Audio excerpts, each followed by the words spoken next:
Okay, I'll begin by introducing myself. My name is Eugene. I've been working with the biotech for, I think, close to 2 years, but overall, I have like around 6 years combined of software engineering. I am mostly focused on backend development in DevOps. Today, we're going to talk about a very known concept in programming, which is called multithreading and concurrency, but also known as asynchronous and synchronous programming. And you may ask, what's the difference between those two? Well, actually, it's not that complicated. Imagine you're cooking something. Imagine you're cooking a burger, and you might light up a pan. You might put the oil in it. You prepare the mix, but at the same time, you prepare your bread. Maybe you want to toast it or cook it slowly, but at the same time, when the actual meat is cooking, you might end up chopping up an onion or tomatoes or whatever you like. But imagine if you did that, but just one step at a time. Like, for example, you just wait first for the pan to heat up, and then you put some oil in it, and then you wait for the oil to heat up, and then you put a piece of meat in it, and then you cook the meat, then you get the point. Idea is that difference between asynchronous programming and a synchronous one is in synchronous you do everything one step at a time. In the asynchronous programming, you can do multiple things at the same time. Now, how is that related to our theme today? Well, because multithreading and concurrency, they kind of both refer to asynchronous programming type, and you might get the feeling that these two are mutually exclusive or they are similar, which you might be right. In some cases, it is the same thing, but there's a slight but very important difference between these two, between multithreading and concurrency itself. Okay, so let me show you this. Imagine you have running a process, right? Even like going back to analogy with the cooking, you have a process, and at some point you stop and do something else, right? Like in this instance, let's say you, I don't know, chop the onion here, and in this part you're cooking your burger, and then you do one more thing by heating up the bread or desalting the meats or something like that. So I see here you have 3 steps, and that would be not multi-threading, sorry, concurrency. What it means doing multiple processes, or like a single thread doing multiple operations. You can have a single computing unit to do multiple things, not at the same time, but uninterrupted. And you can even have a second row that does exactly the same thing, but for shorter or longer periods of time. Now, multithreading refers to mostly when you have processes running at the same time, basically in somewhat parallel lines. You have task A, task B, and task C. Going back to analogy with the burger, let's say this would be heating the pan. This you would prepare your bread, and here you chop up any vegetables. So that would go. But in the previous example, you do for a short period of time. You heat the pan, and then at the same time, in this part right here, you prepare your meat. But the pan already heated, so you right here, you basically put it in here to continue the process further. So that's the main difference between multithreading and concurrency. Multithreading refers to doing things in parallel, and concurrency refers to multiple processes split around a period of time, something like that. Now, very important thing to understand here, maybe it's not for everybody. When I mean not for everybody, it's not maybe the best decision to have multi-threading or concurrently running things or processes or whatever you may want to call it. It's very important to actually plan ahead of time. What are you actually trying to do? What are you trying to achieve? Because it has some drawbacks. It's very hard to understand how multiple things are running at the same time. It's a bit harder to differentiate between them, but in some instances, this might be the optimal solution to use something like concurrency or multi-threading, or a combination of both. Actually, fun fact, in Go, it's neither of those. It's kind of a everything meshed together into a thing called a routine, or to be more specific, a Go routine, which basically lets you to run infinite amount of routines. Obviously, there's a caveat until you run out of memory. Going back to this example with the multi-threading, important part here is that is limited by your processor. Like, for example, you can have a single operation on a thread on a core of the processor, but because the modern computers are quite strong, you can have running 60, maybe 70 processes at the same time. Whereas the difference with the routines is that you can have running 100 processes at the same time on a single thread. It goes more like concurrency rather than actual multi-threading. And that's specific to just a Go. Like, for example, there's languages like Java or C Sharp. They don't offer you this choice to actually go and have a lot of processes running at the same time. You might ask yourself, why would I even care about any of this? Well, in reality, there's like a quite a limited amount of use cases when you actually can take advantage of concurrency. Like, say for example, if you probably managing a store, you'll somewhere will use uh, concurrency or multi-threading to just to be able to write large amounts of data within the database or read it at the same time. Like, imagine every single site, like I don't know, Facebook, Instagram, or whatnot. They probably, I haven't seen the source code, but they probably use some version of it, because you have to handle billions, in their case, billions of users at the same time, which is not a very easy thing to do. But again, sometimes you might overkill it by using something like this for a very simple solution. Like, I don't know, for a small shop, you probably wouldn't need to use any of these, because it's already more than enough to have synchronous programming, which basically runs one step at a time, going through the execution code. Yeah, just to let you know about a bit of a table of contents here. What do we have? We're going to talk about like race conditions and some solutions to do race conditions. What are the message brokers, and a bit of a architecture on how to use message brokers and whatever streaming like or event-driven system, and a lot of other stuff. Okay, I'm gonna go with the first, with race condition. Well, race condition, imagine when, again, going back to the analogy with cooking, two people trying to cook at the same time. They basically need to use the same tool at the same time.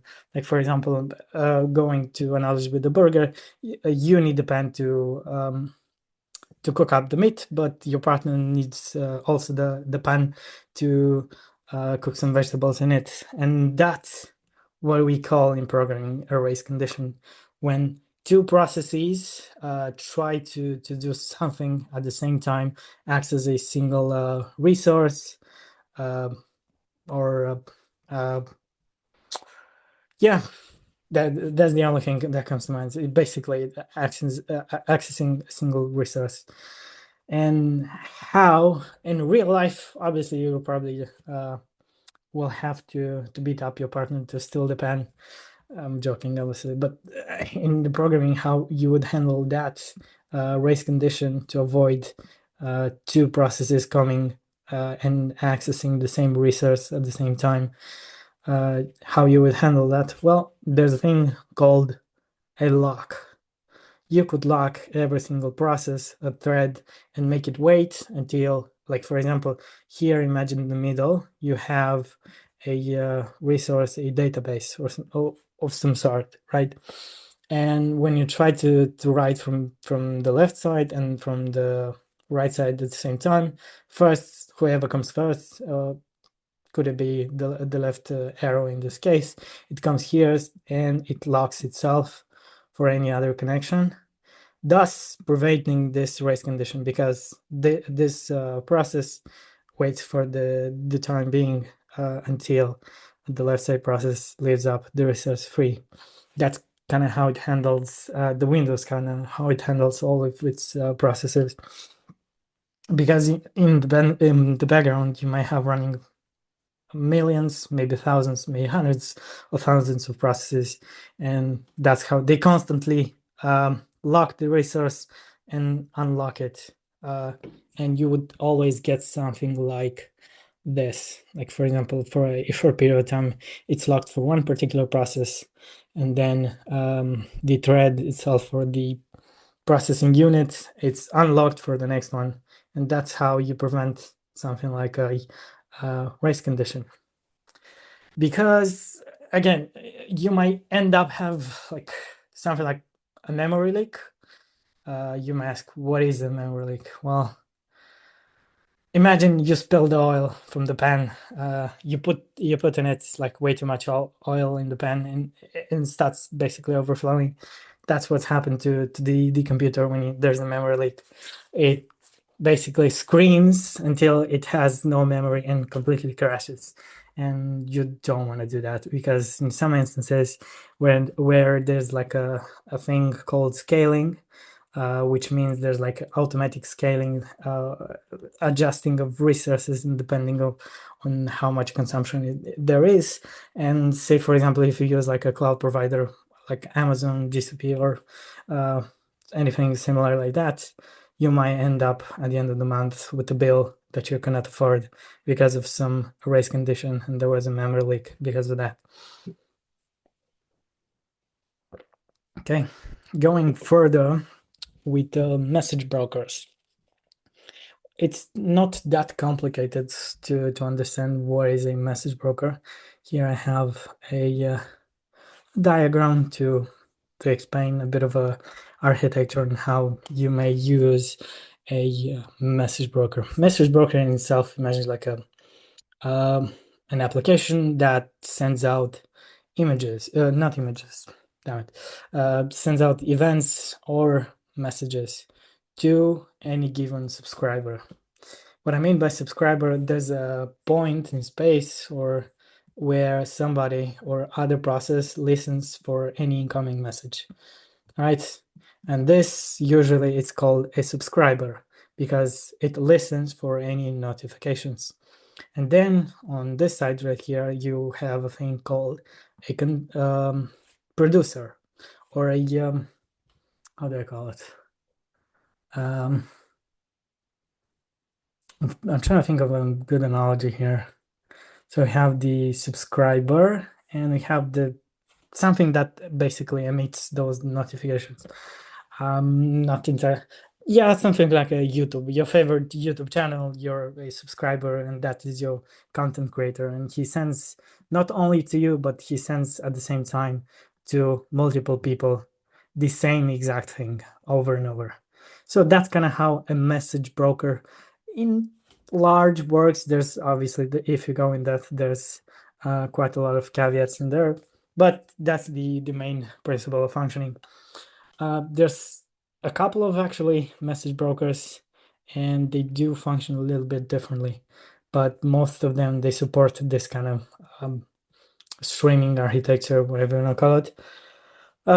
There's like queue-based message brokers, like for example, like a queue. Basically, a message comes into a queue, right? And then when a message comes in here, it exits this side to somebody waiting. Like, it can be this guy right here. But the difference between these would be that the events or the message that came in first is the last one out. So it's like there's like two things called first in, first out, and there's first in and last out, something like that. I don't exactly remember, but point being, it's a very specific use case, and for most platforms, I'd say it's quite unnecessary to use something like this unless you have like quite a lot of data. When I say a lot, I mean like millions of records a minute. Maybe then there's like a potential justifiable reason why would you have things like that. I mean, you can even use it if you want, like for some smaller scale application, but that would just end up complicating your life. There's a programming principle that I very like. It's called KISS. Keep it simple, stupid, and don't fall for the any latest technology. Use just the bare minimum of wherever you need, because that will make your life way easier. Oh, okay. I haven't mentioned an actual architecture. Okay, I'm gonna start explaining what's going on here. It's basically what we call a state machine. Imagine like a vending machine that constantly changes its state depending on what input you give it. You basically given in, for example, the amount of money, the button you pressed on the display, the thing that you chose, all kinds of things. It constantly changes state.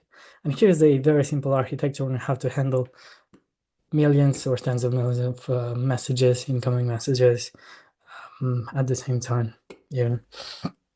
So basically you have a wheel which consists of 3 steps. You have the in-queue process, and the process update information wherever you want to do it. Maybe you want to store it somewhere.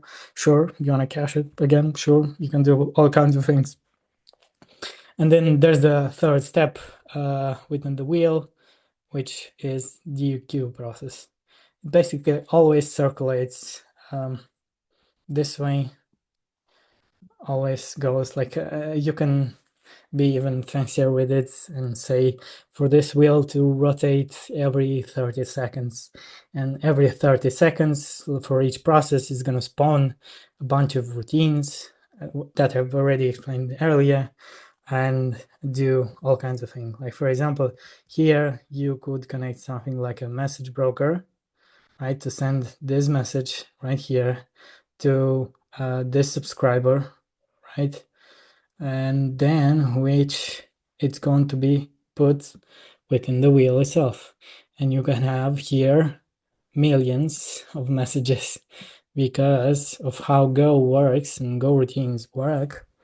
It will be able to handle it with a very low amount of resources. Again, you might ask, why would you ever use something this complicated that spins around every 30 seconds or things like that? Well, a very good example in this regards would be if you're concerned about something like privacy. For example, if you're trying to focus on a website that doesn't store any data at all about the customer whatsoever, it may sound like you're doing maybe for something illegal, but that's besides the point.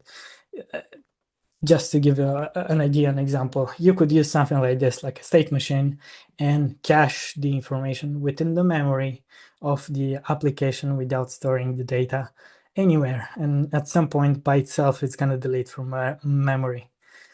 But again, there's the disadvantage here of potential data losses because you don't store it basically anywhere. But if you value something like privacy, you could do that for those specific sites or whatever.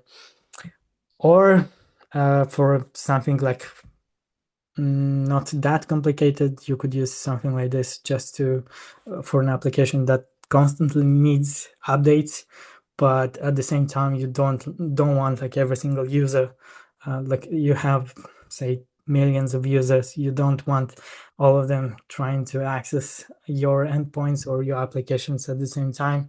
And you have something like this to constantly send notification to every single user, roughly like in between 20 to 30 seconds. You could use something like this, like a state machine, to be able to perform that. So yeah, this is a simple architecture on how you could use a message broker and Golang and multi-threading and concurrency to be able to have something very complicated. But again, there's downsides to this approach as well. It's not that easy to actually understand, write code or debug code.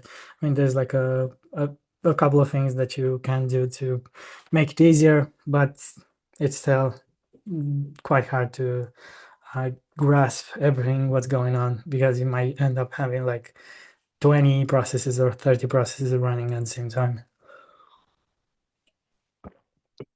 Okay, going further. Okay, I think I've kind of explained this a bit.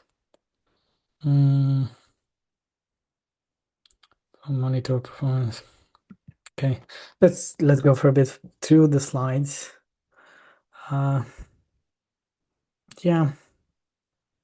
Okay. Oh, this is a basic example on how to use a Go routine in Go, how to write it, what's a channel, how to use a channel. Well, basically, channels, it's a way of communicating between the routines. Like something, say you have a process here that goes and you want to pass some information to another process. Oh, wait. Another process that runs here, you would use a channel in between these two to be able to pass that data. And there's multiple types of channels and how they work, but besides the point, I think it's very in-depth and not that interesting. Yeah, I think I've already explained what's the race conditions. Okay, let's look for them. Yeah, in Go, I said about using a lock, but in Go we use something called a mutex, which basically does the same thing.